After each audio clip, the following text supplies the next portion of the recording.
So hey everyone, we were working on the NASA Code Synchronization Challenge. I'm Naheem, this is Logan, and our designer in the back is Nora. All right. So when I say code synchronization problem, what exactly am I talking about? NASA loves open source. They have over 25 active open source projects and hundreds of thousands of commits and various contributions. So they have tons of code, a lot of code. But the problem is that they have too much code in a wide variety of formats and different locations. They're using older version control systems like Subversion and even have a bunch of raw tarballs and jars hosted on SourceForge. So that's kind of where we came in. We decided to aggregate all these different formats, from converting Subversion to Git, maintaining that code history, watching files like tarballs and jars, and periodically checking all of NASA's repositories for the latest code. So we download all of this code to our servers while maintaining all the history, and then we take this code and push it to GitHub. So we now have a centralized location for all of this code live on GitHub.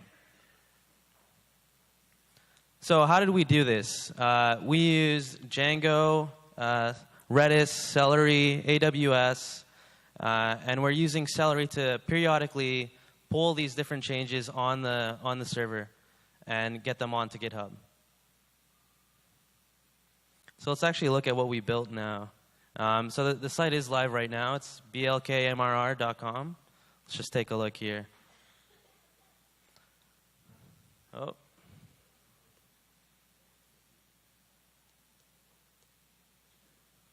All right. So, all right. I really can't see anything on my screen.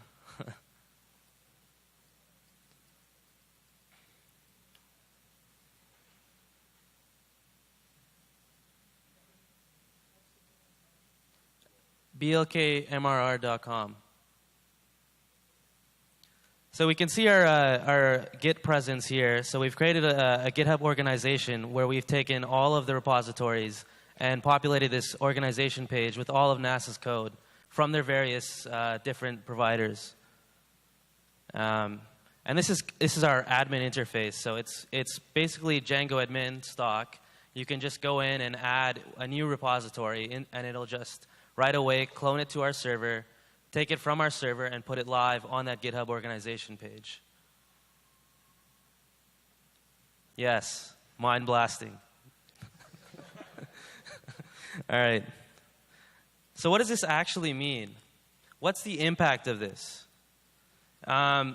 It's now a unified format for people to discover all of these beautiful open source projects.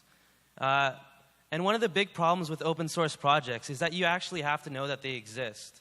This is why GitHub's presence is so important. NASA's GitHub presence will appeal to a much larger contribution audience and will create a much larger community.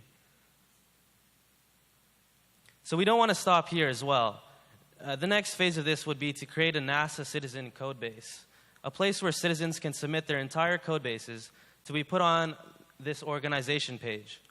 We would set up an approval process for these repositories, and we believe this could really impact the citizen science movement. Thank you.